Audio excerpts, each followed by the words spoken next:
Hello students, welcome to ONBOARD digital classes. So आजको यो भिडियोमा चाहिँ हामीले WBCS सँग रिलेटेड जति पनि क्वेरीजहरु छ नानीहरुको त्यो डिस्कस गर्ने छौं. जस्तै फर एक्जाम्पल एउटा इम्पोर्टेन्ट क्वेरी त के हो भन्दाखेरि एक्जाम कहिले आउन सक्छ, एक्जाम कहिले हुन्छ WBCS को, करेक्ट? 2024 देखिको भएको छैन, 25 मा पनि भएन, 2026 मा पनि कहिले हुन्छ, right? The very very important question. अनि अर्को के छ भन्दाखेरि जो स्टुडेन्ट्स को 2024 मा लास्ट अटेम्प्ट थियो एज वाइज उसले 2026 मा दिन सक्छ कि सक्दैन, करेक्ट? बिकज 2024 मा त एक्जामै भएन. भेरी भेरी इम्पोर्टेन्ट कुरा, राइट? अर्को चाहिँ के छ भन्दाखेरि सिलेबस रिगार्डिङ कतिजना स्टुडेन्ट्सलाई थाहै छैन कि एक्जामको सिलेबस चेन्ज पनि भयो फेरि भएन पनि. किन भन्दाखेरि WBCS ले फर्स्टमा के भने भन्दाखेरि अब जति पनि एक्जाम्सहरु हुन्छ त्यो UPSC लेभलमा हुन्छ भनेर, UPSC जस्तो प्याटर्नमा, राइट? तर फेरि भने हैन, जस्तो पहिला हुन्थ्यो त्यस्तै हुन्छ भनेर. सो यहाँ पनि नानीहरुले कन्फ्युजन क्रिएट गरिरहेको छ WBCS ले. सो अलिकति रेस्पोन्सिबल संस्था भएपछि यस्तो खालको कन्फ्युजन चाहिँ नक्रिएट गर्नु होला. ओके, त्यही नै म हजुरहरुलाई भन्न चाहन्छु. यो सबै डिस्कस गर्ने छौं, इन्क्लुडिङ स्यालेरी कति हुन्छ. ओके, त्यो सबै हामीले यो जति पनि क्वेरीजहरु WBCS को नानीहरुलाई with respect to this exam छ त्यो सबै हामीले डिस्कस गर्ने छौं. Okay, let's start with the basic. Basic चाहिँ के हो भन्दाखेरि एक्जाम कहिले हुन्छ त्यो कसरी जाने त भन्दाखेरि अफिसियल नोटिफिकेसन द्वारा नै जान्नुपर्छ हैन. West Bengal WBCS 2026 official notification बारे जान्नुपर्छ. सो अर्काको भनाइमा लाग्ने होइन. Okay, so let's start. Public service commission West Bengal, okay, Calcutta advertisement number पनि हेरिहाल्नु. के भनेको छ भन्दाखेरि the preliminary examination will be held on various centres in Kolkata. Okay, forget about that. कहिले हुन्छ? March 2026 and thereabout. अब अहिले मार्च चल्दैछ, इनफ्याक्ट सकिनु पनि आट्यो. अप्रिलमा त इलेक्सन छ. सो अप्रिलसम्म त हुने कुरै आउँदैन, करेक्ट? इलेक्सनसम्म हुने कुरा आउँदैन. नाउ यो एक्जाम मे को फर्स्ट विक या त मे को 15 भित्र हुन्छ. ओके, किन भन्दाखेरि मार्च 2026 भनिसकेको छ. तपाईले फर्म पनि फिल अप गरिसक्नु भएको छ. यो 2024 को एक्जाम हो. सो मे भन्दा अगाडि नै यिनीहरुले एक्जाम कन्डक्ट गर्छन् after election. So you have very very less time. Okay, so May भन्दा पछाडी चाहिँ मोस्ट लाइकली जाँदैन, most likely. Alright, okay. Next, WBCS examination is to be treated as combined competitive examination for 4 groups. हामीलाई थाहा छ WBCS को 4टा group छ, group A, group B, group C अनि ग्रुप D, करेक्ट? अब WBCS जुन चाहिँ EXE एक्जामिनेसन दिनुहुन्छ यो तपाईले 4टै ग्रुपको लागि एकैचोटी एक्जाम दिनुहुन्छ भनेर भनेको. Okay, all right. नाउ डिपेन्डिङ कि तपाईले के सिलेक्ट गर्नुभएको छ. फर एक्जाम्पल तपाईले चाहनुहुन्छ कि म ग्रुप B दिदिन, तपाईले त्यहाँ के रे बक्समा टिक मार्क नगर्न सक्नुहुन्छ. Okay, group A, group C, group D, तर एक्जाम चाहिँ एकैचोटी हुन्छ भन्नु खोजेको छु त्यो for prelims. Okay, for prelims हामीलाई थाहा छ पे स्केल. अब let's discuss salary also. Salary पनि इम्पोर्टेन्ट हो बिकज फर्स्टमै देखेको छैन अफिसियल नोटिफिकेसनमा. ग्रुप A को पे लेभल के हो? 16. दैट मीन्स उनीहरुको सैलरी अप्रोक्सिमेटली 56,100 देखिको 1,44,300 सम्म. ओके, यसमा DNS अलाउन्सेस, हेल्थ अलाउन्सेस अनि HRA भने के हो? House rent allowances. यिनीहरु छैन. Understood? Basically 1,20,000 something that range को. Okay, okay. Pay scale group A मा के हुन्छ? WBCS executive assistant commissioner of revenue, West Bengal cooperative services, यिनीहरुको पे स्केल एउटै हुन्छ. Okay, pay level 16. West Bengal labour services यिनीहरु सबै ग्रुप A मा हुन्छ.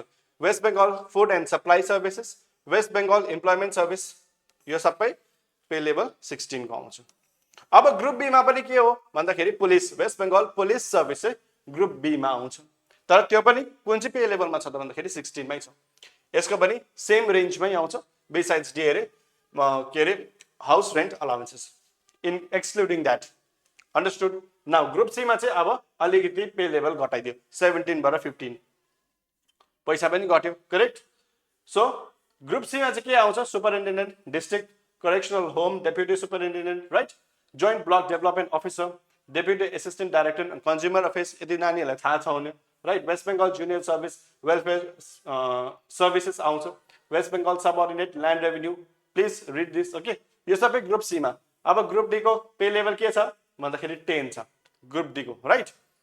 बिसाइड्स DNS यिनीहरुको के रे जुन चाहिँ स्यालेरी छ त्यो 32,100 देखिको 82,900 को बिचमा रहनेछ ओके नाउ यो त भयो स्यालेरी नाउ रिजर्भेसन हाम्रो थाहा छ भेरियस क्याटेगोरीज हुन्छ जनरल अनरिजर्भ क्याटेगोरीज हुन्छ एसटी एससी ओबीसीज हुन्छ अनि के हुन्छ भन्दाखेरि फिजिकली च्यालेन्ज्ड पिपलको लागि हुन्छ persons with benchmark disabilities 40% and अबभ छ भने उनीहरूको लागि हुन्छ ईडब्ल्यूएस को लागि पनि रिजर्भेसन हुन्छ economic weaker sections right you can study about this things so यदि तपाईँहरूकोमा त्यो सर्टिफिकेट छ भने युल बी एलिजिबल राइट अब क्वालिफिकेसन्स के हुनुपर्छ त तपाईँको इक्जामको दिनुको लागि भन्दाखेरि एउटा important qualification a degree of a recognize university कुनै पनि युनिभर्सिटीको डिग्री चल्छ राइट तर त्यो रिकग्नाइज हुनु पर्यो नाउ एउटा अगेन कन्फ्युजन क्रिएट यहाँ गराउँछ नानीहरूलाई कि बङ्गाली जान्नै पर्छ भनेर यदि तपाईँको मदर टङ नेपाली छ भने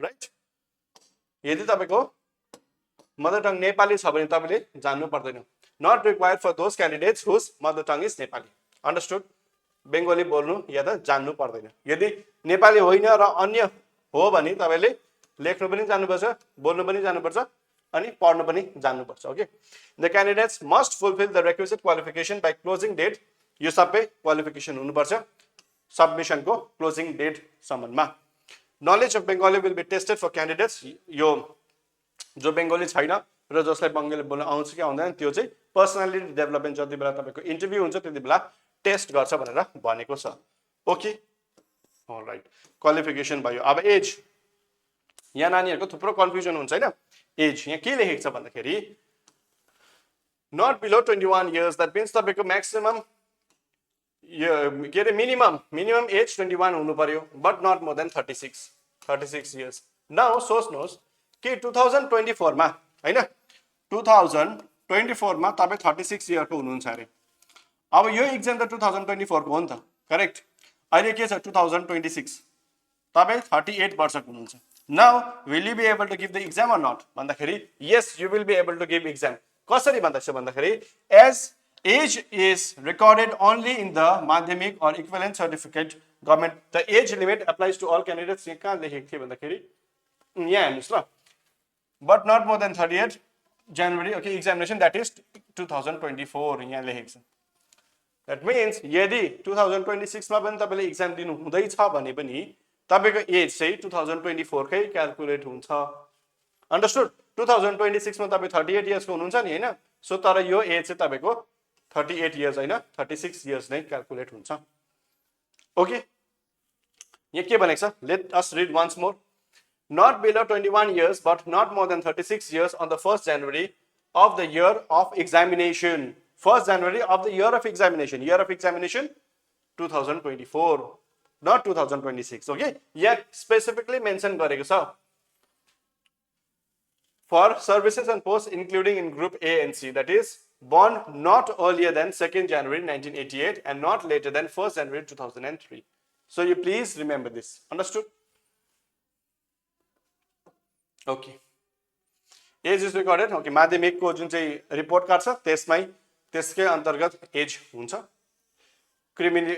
नन क्रिमिनललाई रिल्याक्सेसन्स पनि छ you can study about this okay so this were the you can study about all this things okay because त्यहाँ अफिसियल नोटिफिकेसनमा छ यो नट भेरी इम्पोर्टेन्ट जुन चाहिँ इम्पोर्टेन्ट थियो मैले मार्क गरेको थिएँ यो के इम्पोर्टेन्ट छ अरू जुन चाहिँ इम्पोर्टेन्ट थियो मैले अलरेडी मार्क गरिसकेको छु ओके नाउ लेट्स डिस्कस के लिने ऑप्शनल के लिने राइट बिकज नानीहरूको मेक एन्ड ब्रेक हो ऑप्शनल नाउ ऑप्शनल त तपाईहरुको फेभरेट सब्जेक्ट जे हो त्यो तपाईले लिन सक्नुहुन्छ right but in my recommendation you can go for anthropology why do I say that is because onboard digital class ले anthropology को क्लास नै लिएर आउँदैछ ओके डल्लै ऑप्शनल क्लासेस हामीहरु गराउँछौं YouTube मा but then that is going to be the paid batch why optional भन्दाखेरि चाहिँ because optional को के रे anthropology को optional पुरा बेसी छोटो हुन्छ सिलेबस पनि छोटो छ सकि पनि हाल्छ र इजी पनि हुन्छ understood so that is the reason why I would prefer you guys to take anthropology.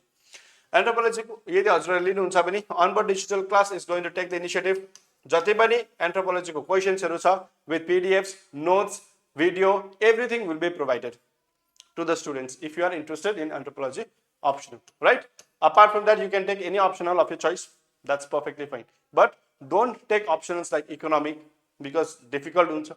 If you are from even from a science background, it's very difficult. If you are taking chemistry, if you are excellent, then that's fine. And ekdam tapai khatra hununcha bhane that's perfectly fine. But if you are an average student, जसले GS पनि maintain गर्न सकेको छैन, anthropology is the best optional for you. The reason being because त्यसले तपाईलाई GS मा पनि help गर्छ, UPSC मा पनि हेल्प गर्छ, UPSC प्रिपरेसन गर्नु हुँदैछ भने पनि is the best. त्यसले SA मा पनि हेल्प गर्छ. So it's a no यो जुन चाहिँ सब्जेक्ट छ त्यसले पुरा बेसी value दिन्छ तपाईको प्रिपरेसनमा.